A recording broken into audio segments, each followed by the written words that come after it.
Hi friends, welcome to தெய்வாவின் தன்வி. நம்ம சேனலை first time பார்க்குறீங்கன்னா சப்ஸ்கிரைப் பண்ணிவிட்டு பாருங்கள். இன்றைக்கி நம்ம சேனலில் சாட்டர்டே லன்ச் ப்ரிப்ரேஷன் தான் பார்க்க போகிறோம். என்னெல்லாம் லன்ச் செஞ்சோங்கிறதையும் இந்த வீடியோவில் ஷேர் பண்ணியிருக்கேன். இது கூடவே பருப்புருண்டை குழம்போட ரெசிபியுமே ஷேர் பண்ணியிருக்கேன். பார்த்துட்டு எப்படி இருக்குன்னு சொல்லுங்கள். அன்றைக்கின்னு சாப்பாடு வடிச்சிட்டு அதுக்கப்புறம் வாழைத்தண்டு கூட்டுக்காக பாசிப்பருப்பு வேக வச்சுருக்கேன். ஏற்கனவே காலையில் எந்திரிச்சோடனே கடலைப்பருப்பு ஊற வச்சு அந்த தண்ணியெலாம் வடிகிறதுக்காக வச்சுருக்கேன். இனிமேல் மிக்சியில் அரைச்சிட்டு தான் பருப்புருண்டை குழம்பு செய்ய போகிறேன். அதுக்கப்புறம் வாழைத்தண்டு கட் பண்ணி கொடுத்துட்ருந்தாங்க. நான் கொஞ்சம் சின்ன வெங்காயம் உரிக்கிறது இருந்துச்சு, அதனால் அதை உரிச்சிட்ருந்தேன். வாழைத்தண்டு அப்போல்லாம் நார் ரொம்ப அதிகமாக இருக்கும். இந்த தண்டில் ரொம்ப அந்த அளவுக்கு நார்லாம் இல்லை, கொஞ்சம் நல்ல பிஞ்சாக தான் இருந்துச்சு. லைட்டாக தான் நார் வந்துச்சு. அதனால் ஈஸியாகவே கட் பண்ணிட்டாங்க. இந்த மாதிரி லீவ் நாளில் சமைக்கும்போது 2 பேரும் சேர்ந்து பேசிகிட்டே கட் பண்ணிக்கிட்டே தான் சமைப்போம். மற்றபடி ஆஃபீஸ்க்கு செய்யும்போது நான் மட்டுமே கட் பண்ணி செஞ்சுருவேன். உங்கள் வீட்டிலலாம் இந்த மாதிரி லீவ் நாள்லலாம் எல்லோரும் சேர்ந்து உட்காந்து மெதுவாக சமைப்பீங்களா? சீக்கிரமாக சமைச்சிடுவீங்களான்னு சொல்லுங்கள். வாழைத்தண்டுலாம் இங்கே ரொம்பவே கம்மியாக தான் இருக்குது. நம்ம ஊரை பொறுத்தளவுக்கு வாழைத்தண்டு, வாழைக்காயெல்லாம் ரொம்ப கம்மியாக தான் கிடைக்கிது. இந்த வாழைத்தண்டு 10 ரூபா தான். வாழைத்தண்டே 50 ரூபா 60 ரூபாய்க்கெலாம் விற்கும் டெல்லியில்.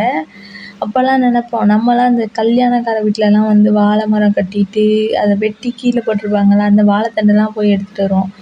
ஆனால் 50 ரூபா 60 ரூபாய்க்கு வாழைத்தண்டு விற்கும்போது தான் அதோட அருமையெல்லாம் தெரிஞ்சுச்சு. நிறைய நேரம் நம்ம வீட்டிலலாம் மாட்டுக்கெல்லாம் தூக்கி போடுவாங்க, வாழைத்தண்டு நிறையா இருக்குன்னா. ஆனால் அது கிடைக்காத ஊரில் இருக்கும்போது தான் அதோட அருமை தெரியும். வாழைத்தண்டு உடம்புக்கு ரொம்ப நல்லது. கண்டிப்பாக வாரத்தில் ஒரு நாள் வாழைத்தண்டு சாப்பிட்டா ரொம்பவே நல்லது தான். இப்போ பருப்புருண்டை குழம்பு எப்படி செய்யலான்னு வாங்க பார்க்கலாம். ஊற வச்ச கடலைப்பருப்பை ஒரு மிக்ஸி ஜாரில் சேர்த்துக்கிறேன்.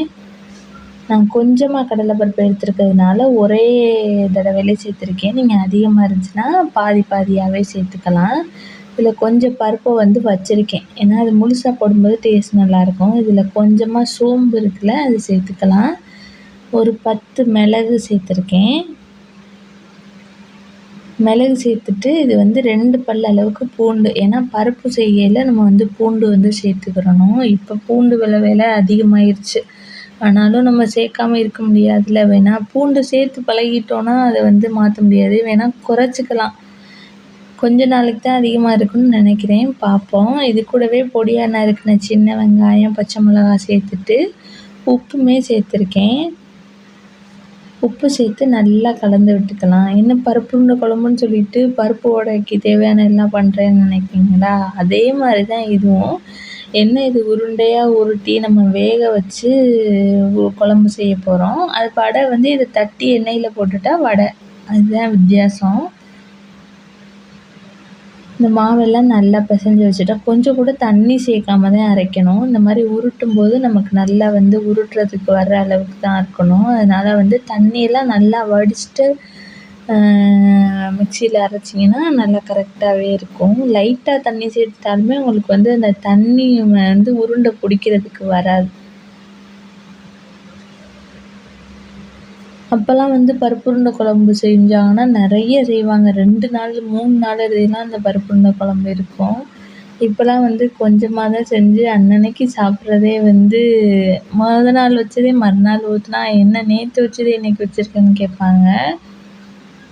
இப்போ வாழைத்தண்டு கூட்டு தாளிச்சிக்கலாம். இது இந்த தாளிப்பு வடகம்னு சொல்லிட்டு இப்போல்லாம் நிறையா வீடியோஸ்லலாம் இந்த தாளிப்பு வடகம்லாம் சேல் பண்ணுறாங்க. இது அத்தை செஞ்சது, அத்தை கொடுத்து விட்டது. இதுவும் ஒரு 6 மாதத்துக்கிட்ட ஆயிடுச்சு, முடிய போகுது. அதுதான் வாழைத்தண்டு கூட்டுக்கு தாளித்தேன். டேஸ்ட்டு நல்லாயிருக்கும். இந்த வடகம் போட்டு தாளிக்கும் போது வாசனையே செமையாக இருக்கும். அதுக்கப்புறம் பருப்புருண்டை குழம்புக்காக அந்த உருண்டையெல்லாம் வேக வைக்கிறதுக்கு இட்லி பாத்திரத்தில் துணியெலாம் போட்டு வச்சுருக்கேன். ஆவி வந்ததும் இப்போ நம்ம அந்த உருண்டையெல்லாம் எடுத்து உள்ளே வச்சிடலாம். இது கூட கருவேப்பிலையும் சேர்க்கலாம். கருவேப்பிலை சேர்க்கும்போது அந்த கடிபடுறது சில பேருக்கு பிடிக்காது. அதனால நான் சேர்க்கல. உங்களுக்கு வேணும்னா கருவேப்பிலை, மல்லித்தழை இதெல்லாம் வந்து சேர்த்துக்கலாம். அந்த உருண்டையில அந்த மாவு பிசைகிறோம்ல அது கூடவே சேர்த்துக்கலாம். இது இப்போ வந்து நல்லா வேகட்டும். ஒரு 10 நிமிஷத்துல வெந்துரும். ஏன்னா நம்ம தண்ணி கொதிச்சு ஆவி வந்த பிறகு தான் உருண்டையெல்லாம் வச்சுருக்கனால ஒரு 10 நிமிஷத்துலேயே நல்லா வெந்து வந்துரும். பக்கத்தில் எண்ணெய் வந்து காஞ்சிட்ருக்கு. அது எதுக்குன்னா அந்த மாவு இருக்குல்ல, பாதி உருண்டை மாவு வந்து வச்சுருக்கேன். அது வந்து வடை சுடுறதுக்காக. ஒரே இதிலே வந்து 2 டிஷ் வந்துடும். இப்போ வடையுமே சுட்டாச்சு. அந்த சுட்ட எண்ணெயிலே வந்து இப்போ குழம்பு தாளிச்சிடலாம். நம்ம சிக்கன் குழம்புக்குலாம் என்னென்ன போடுவோம், பட்டை, சோம்பு இதெல்லாம் போட்டுட்டு வெங்காயம், தக்காளியும் நல்லா வதங்க விட்டுக்கலாம். இதுக்கு வந்து சின்ன வெங்காயம் தான் சேர்த்துருக்கேன். சின்ன வெங்காயம் தான் குழம்பு டேஸ்ட்டு நல்லாயிருக்கும். இது கூடவே கல்லுப்பு சேர்த்து நல்லா வதக்கிக்கலாம். வெங்காயம், தக்காளி சேர்க்கும்போதே கல்லுப்பு சேர்க்கறதுனால உப்பும் நல்லா கரைஞ்சிரும். அதுக்கப்புறம் வந்து அந்த வெங்காயம், தக்காளியுமே சீக்கிரம் வதங்கி வந்துடும். இது கூடவே நம்ம எப்போவுமே போடுற மசாலா தான் மஞ்சள் தூள், மிளகாத்தூள், மல்லித்தூள். உங்களுக்கு குழம்புக்கு எவ்வளோ தேவையானதோ அந்தளவு போட்டுட்டு, கொஞ்சமாக புளி, சின்ன லெமன் சைஸ் அளவுக்கு புளி வந்து ஊற்றிக்கலாம். புளி ஊற்றி நல்லா கலந்து விட்டுக்கோங்க.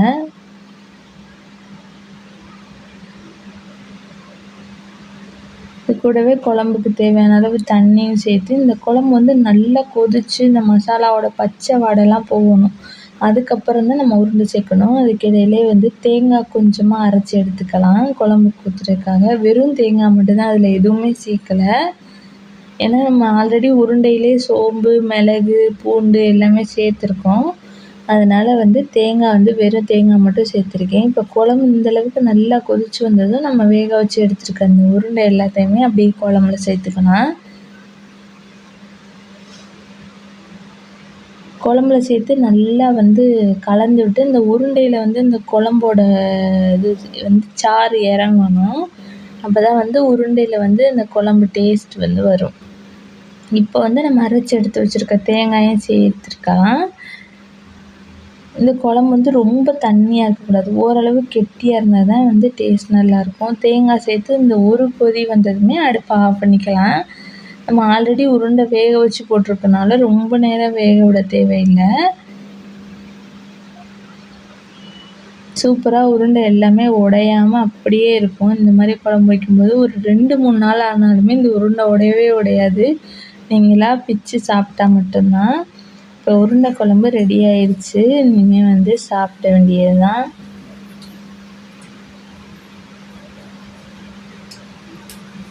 உருண்டை குழம்போட பெஸ்ட்டு காம்பினேஷனாக முருங்கைக்கீரை பொரியல், தண்டங்கீரை பொரியல் இதெல்லாம் வச்சா டேஸ்ட்டு சூப்பராக இருக்கும்.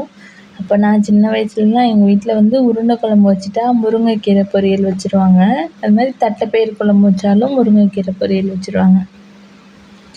அன்றைக்கின்னு சாப்பாடு, உருண்டை குழம்பு, வாழைத்தண்டு, பாசிப்பருப்பு கூட்டு, அதுக்கப்புறம் அந்த உருண்டை குழம்புல இருந்த மாவை வச்சு வடை, அப்பளம் இது எல்லாமே செஞ்சாச்சு. அப்பளம் வந்து 2 நாளாக பாப்பா கேட்டுகிட்டே இருந்துச்சு. அதனால் அப்பளமுமே செஞ்சாச்சு. சனிக்கிழமைனாலே வெஜிடேரியன் லஞ்ச் தான் செய்வோம். யாருக்கெல்லாம் இந்த லஞ்ச் காம்பினேஷன் பிடிச்சிருக்குன்னு சொல்லிட்டு கமெண்ட்ஸில் சொல்லுங்கள். இதுவரைக்கும் நம்ம சேனலை வந்து சப்ஸ்கிரைப் பண்ணாமல் பார்க்குறீங்க அப்படின்னா சப்ஸ்கிரைப் பண்ணிக்கோங்க. அதுக்கப்புறம் இன்னுமே என்ன மாதிரி ரெசிபி வீடியோஸ்லாம் ஏதாவது போடலாங்கிற ஐடியா இருந்துச்சுன்னா கமெண்ட்ஸில் சொல்லுங்கள்.